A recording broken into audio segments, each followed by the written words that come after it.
No one failed more than I did. I deserved all the credit I received.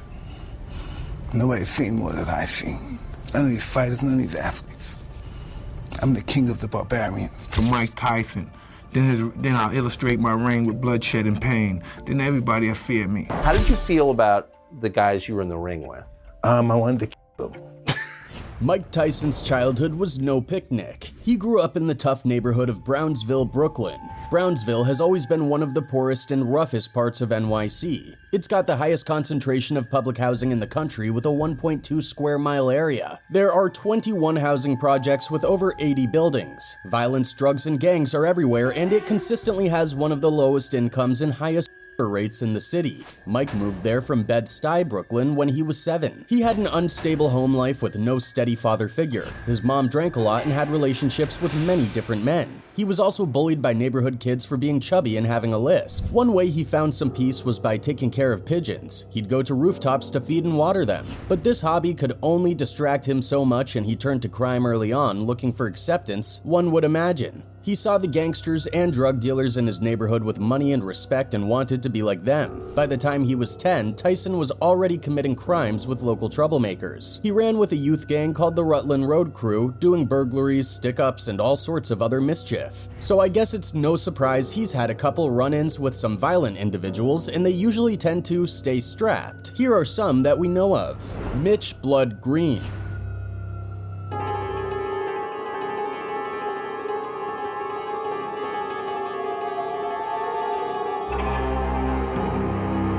Most of Mike Tyson's famous fights happened in the ring, but in 1988, one of his most notorious showdowns went down in the streets of Harlem against his longtime rival Mitch Blood Green. Green was a pro boxer and a former gang member from the Bronx who claimed he'd been shot twice at 17. He moved to Jamaica, Queens, and ran with the Bloods gang before getting into boxing. As an amateur, he won the New York Golden Gloves 4 times, 1976, 77, 79, and 1980, and then went pro, racking up wins. But Green couldn't beat Tyson. They fought in the ring in 1986 when Tyson was just 19 and Green lost a 10-round decision according to Sky Sports. Early on August 24th, 1988, Green ran into 22-year-old Tyson at Dapper Dan's clothing boutique in Harlem. Tyson was there to pick up an $850 white leather jacket with "Don't Believe the Hype," a Public Enemy track on the back. Green was shouting that Tyson's promoter Don King owed him money, but some think there was more to it. Green felt Tyson was stepping into his turf as the Bloods were in parts of Harlem, Talk Sports reported. Things got heated and turned physical. Tyson landed a straight right to Green's face, completely shutting Green's left eye and opening a cut across his nose that needed 5 stitches, essentially Sports reported. Tyson fractured his right hand, which delayed his fight against Frank Bruno. At the time, Tyson was the undisputed heavyweight champ.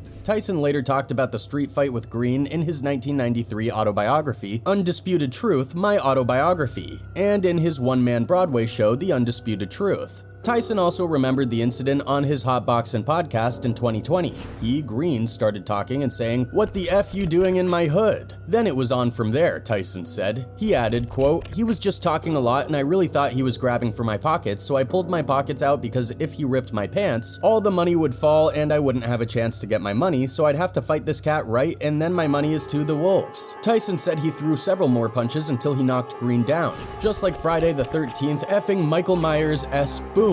I knock him out cold. He keeps getting back up, I'm like F. Tyson continued, quote, "I was drunk and didn't realize that he was high on angel dust, PCP, so he wasn't going to hit me back," recalled Tyson, who had just come from a night of partying. "I was throwing punches and crunching this guy and he was weaving and wobbling from side to side like he was going to fall, but he didn't go down. So I did a Bruce Lee Enter the Dragon roundhouse kick on his A and he went down." In 1997, Green sued Tyson for a $25 million civil assault lawsuit for what he called a savage beating. The court awarded him $45,000. Teddy Atlas.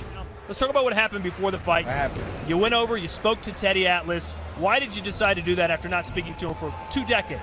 I don't know, man. Life is short, man. Teddy Atlas grew up pretty well off in Staten Island, New York City since his dad was a doctor. His mom, Mary Riley Atlas, was a former Miss America contestant and a model. His dad was Hungarian Jewish and his mom was Irish. Teddy was raised Catholic and spent summers in Spring Lake, New Jersey with family friends. Despite his privileged background, Atlas had a wild and rebellious youth. He dropped out of school and got arrested multiple times. He even took part in an armed robbery and did time on Rikers Island. During a street fight in Stapleton, Staten Island, he got his face seriously slashed with a 007 flick knife. It took 400 stitches to close the wound, 200 on the outside and 200 on the inside, leaving him with a distinctive scar. So picture this, Tyson, around 15, was already showing signs of becoming a beast in the ring. But outside the ring, different story. One day, he allegedly got way out of line and made inappropriate moves on an 11-year-old girl who was related to Atlas. Yeah, it was as bad as it sounds. Teddy Atlas, who was one of Tyson's first trainers, went nuclear. This wasn't just some random coach. Atlas was serious about discipline and had a zero-tolerance policy for this kind of behavior. So what does he do? He grabs a gun, confronts Tyson, and straight up tells him, "If you ever touch my family again, I'll you."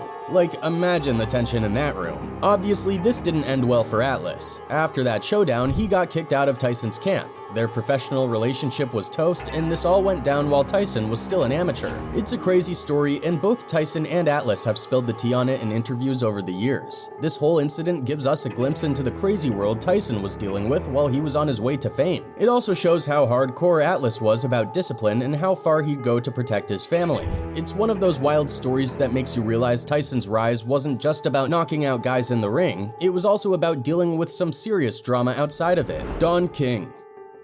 This is supposed to be my brother, my black brother, right? He's just a bad man. He's a real bad man. He abused you, and he would throw you.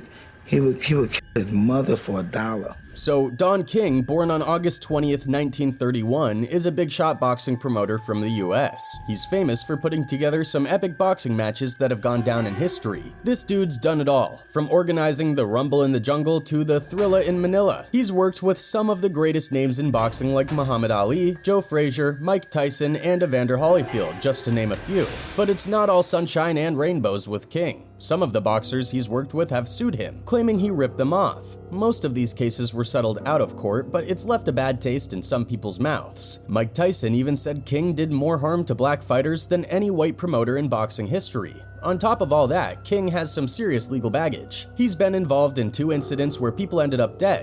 In 1954, he shot a guy in the back during a robbery of one of his gambling joints, but it was ruled self-defense. Then in 1967, he got convicted of manslaughter for stomping one of his employees to death. He served almost 4 years in the slammer for that one. The story goes that after ditching Kent State University, he set up an illegal bookmaking gig in the basement of a record store on Kinsman Road. He got tangled up in 2 years apart. The first one was ruled self-defense after King shot a guy named Hillary Brown in the back during a robbery at one of his gambling spots in 1954. Then in 1967, he got nailed for second-degree murder for stomping an employee named Sam Garrett to death over a $600 debt. While he was locked up at Marion Correctional Institution, he hit the books hard. King claims he read everything he could get his hands on in the prison library. He got out in 1972, and then in 1983, Ohio Governor Jim Rhodes pardoned him. King had some heavy hitters vouching for him like Jesse Jackson, Coretta Scott King, and even sports figures like George Vonovich, Art Modell, and Gabe Paul. Mike and Don King's relationship has been a roller coaster ride to say the least. They've had their moments of working together, but also plenty of clashes. One of the craziest episodes went down in 2003, according to Tyson himself. He opened up about a wild encounter with King during a rough patch in his life. Tyson claimed that after getting high on cocaine, he ended up attacking King on a Miami highway.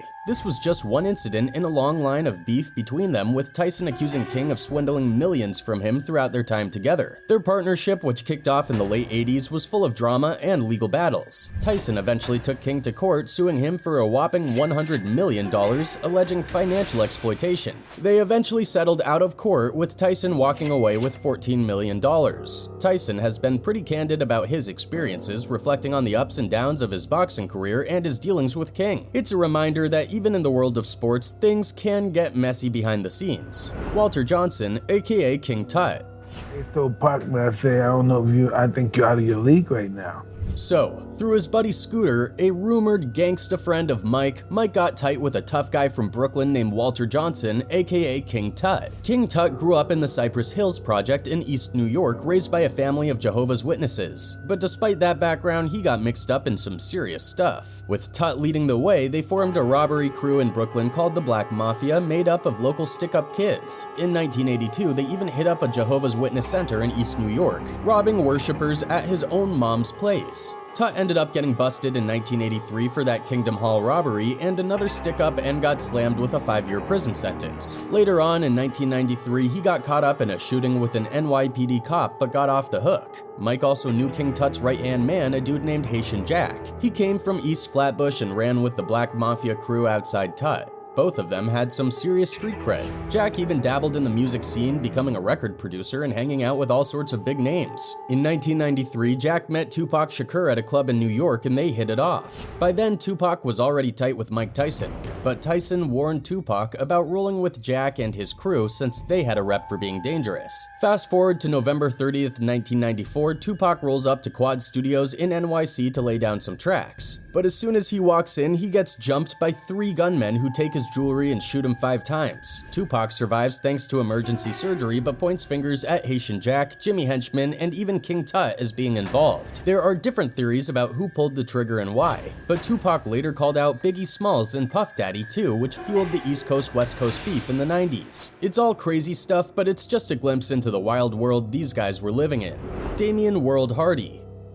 2 brothers named Damien and Myron in Bed-Stuy, Brooklyn, the Lafayette Gardens Public Housing Project to be exact, set up their own crew called the Cash Money Brothers. Word on the street is that there was some serious drama between Mike and reputed drug kingpin Damen World Hardy back in the day. It all started after Tyson's childhood friend and security guard Daryl Homicide Bomb got shot to death in a drug-related beef in June 2000. According to some snitches, Tyson and Hardy were ready to throw down and put bounties on each other's heads after Bomb's murder. Hardy, who was once engaged to rapper Lil Kim, is facing charges for 6 and racketeering. So these witnesses, Alan Boo Bryan and Shelby Moo Henderson, spilled the beans in court.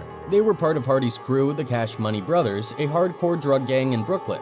They controlled crack sales around the Lafayette Gardens housing project in Bed-Stuy. Bryan and Henderson said Tyson had dropped 50 grand for a hit on Hardy, but they weren't keen on offing a Muslim since Tyson had converted to Islam. Henderson even argued that they shouldn't mess with Tyson because of his faith, but Hardy wasn't having it. He was like, I'm Muslim too, but Tyson put up the cash, so it's game on. Hardy's crew was ready to take Tyson out if he made a move first, according to the witnesses. And they were even eyeing him up when they scoped out a Range Rover parked near the Bedford Atlantic Armory Men's Shelter. It's a crazy story, but it shows just how wild things can get in the streets. And it's a reminder that even big names like Tyson aren't immune to getting caught up in some serious beef. What a wild journey through the gritty streets and back alleys of Mike Tyson's world. It's like stepping into a whole other dimension where gang life and boxing fame collide. Tyson's story, tangled up with characters like King Tut, Haitian Jack, and Damen World Hardy, gives us a glimpse into the complex relationship between sports and the streets. It's a reminder that fame does not always shield you from the shadows of your past. But through all the chaos, Tyson remained a formidable force, confronting more than just opponents in the ring.